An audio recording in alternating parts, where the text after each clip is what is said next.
Hey everybody, Joseph Rothschild here, aka MBT. Hi! And we are back with another Twitter thread. Today we are talking about context, something that Yu-Gi-Oh players are not good at understanding. But I want to talk about cards that are really, really good in formats that are not advanced. Because there's one dominant way to play Yu-Gi-Oh, every card is held up to a benchmark of advanced, but some of them excel elsewhere. So I want to hear some of the least playable cards that are crazy good in other formats. And I'm going to begin with this one, Zoma the Spirit. So Zoma the Spirit is a trap monster that can be special summoned in defense position as an effect monster, and if summoned this way and destroyed by battle, inflict damage to your opponent equal to the attack of the monster that destroyed it. This was broken in Speed Duel. This card remains on the Speed Duel Forbidden and Limited list to this day. It's unbelievably strong. It trades for a ton of damage based on what your opponent's attacking with, and it's a pretty good attacker on its own because the format didn't have a lot of threats. Shouts out to the individuals who had to ask judges if a Dark Ruler Hades walks over Zoma if you still take the damage. Anyway, let's see what you all came up with. Law's got a great one. Best card in Forbidden Memory speedruns, and it's not even close. You can make this card by fusing any Thunder with a Dragon with 1600 attack or more. Entire runs for the game are built on this tank because it's the most reliable, high attack monster you can get in a run.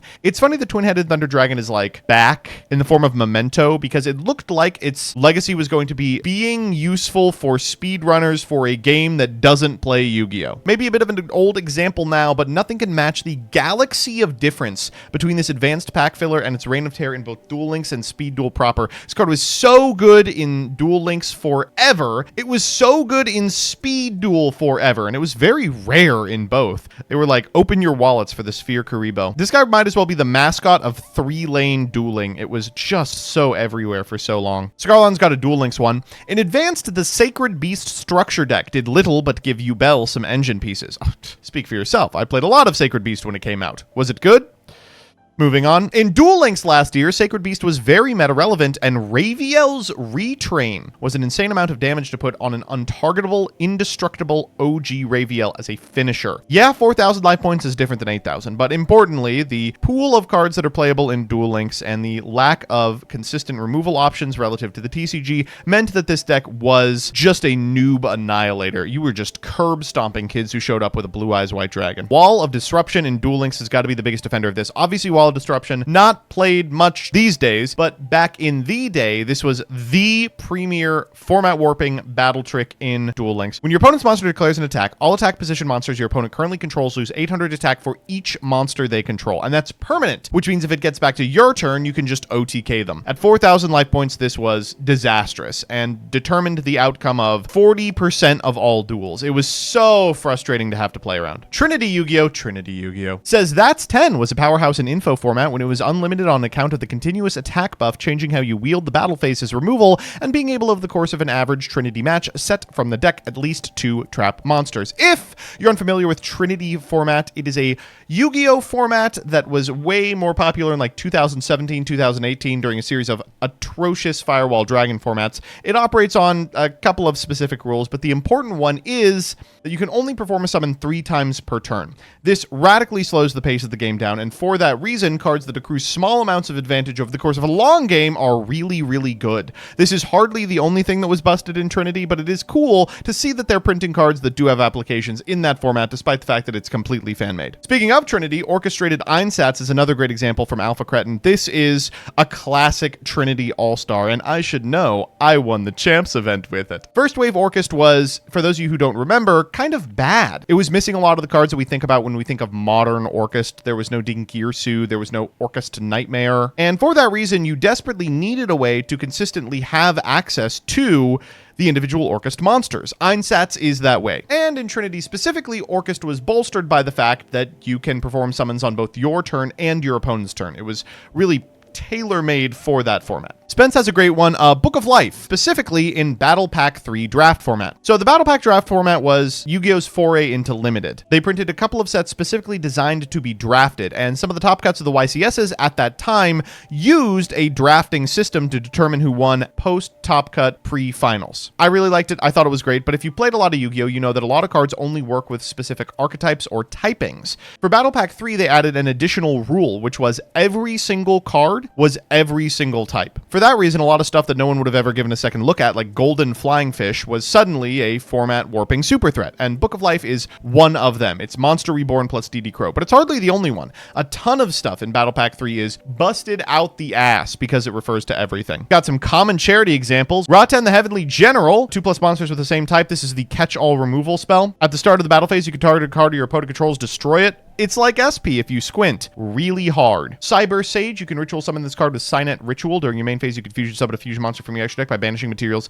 on it from your field to graveyard, including a Cyberse, and if sent to the graveyard a synchro material, target a Cyberse monster or ritual spell in your graveyard, add it to your hand. You can only use each effect once per turn. Proofiness the Tactical Trapper can banish a trap card from your deck. It can banish Sword Soul Blackout to get a token to your side of the field that's a tuner, and what do you know? Then you can make a 9 for free. And Sidekick. Target face-up cards your opponent controls equal to the number of Cyberse monsters you control with 2300 original attack. Negate their effects until the end of the turn.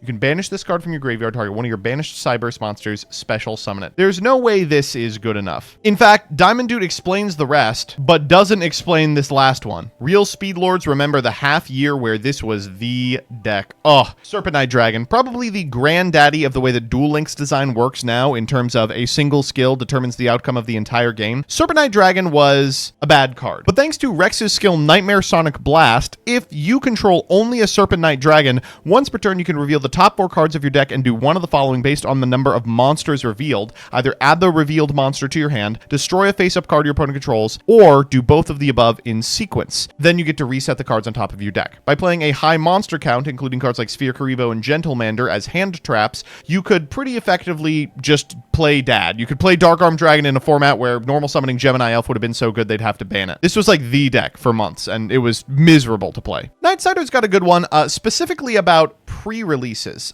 Sneak peek events frequently have cards that just make the game unlosable. A lot of the reason for that is because these sets aren't balanced around sealed deck play. So like Sunset Beat says, if a face-up monster you control is changed to face-down defense position, target a card on the field, destroy it. If a flip monster you control is flipped face-up, even during the damage step, you can target one of them, inflict damage to your opponent equal to its level times 200. And everything else that enabled it was a common.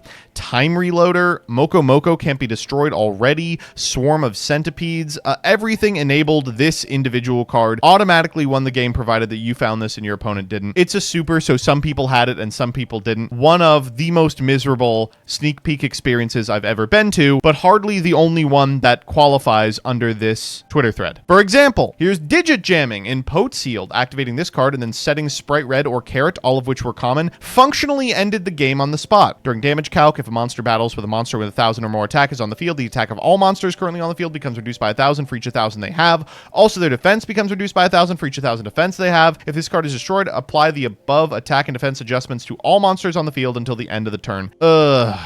It's just sort of Mystic Mine if you don't have Spell Trap removal. Speaking of, here's another premiere. This one's from Aelin. I will say this was not as unfun as the previously mentioned cards, but this card can be crashed in order to remove a monster and summon itself, and it's not a hard once. So provided you've got a dark monster on your hand or field, you could just special this guy out, crash into absolutely everything, and then bring him back over and over again. 2 mentions for Serpent Knight Dragon, by the way. What the fuck are they smoking with this card? I am the king of everything but advanced.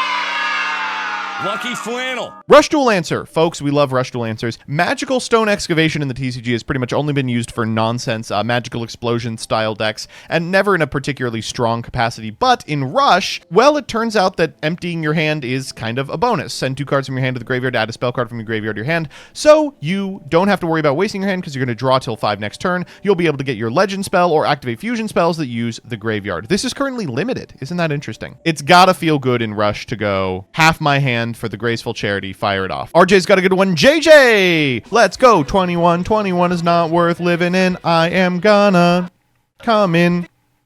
Side. I think in terms of power disparity, nothing beats Flame Ogre. We had to like ban this card. Unspecialable, 2,400 attack, level 7 is comically terrible in TCG, but Upstart Goblin on a body was nuts in JJ. God, this is probably my favorite playable JJ card, with the possible exception of BES Tetran. BES Tetran was my boy. Dyer's got a good one for NR format. Not only NR format, but a significant amount of sealed formats on Master Duel fall to this exact stacked card, Decisive Battle of Golconda. This fucking thing's horrible. I want it dead. It keeps everything alive because the power level of NR is so low that blanket protection is powerful. We ended up having to ban the card. Yeah, I understand why. Provided you're able to shove a whole bunch of Albaz fusions in your extra deck, this can effectively blank removal for the rest of the game.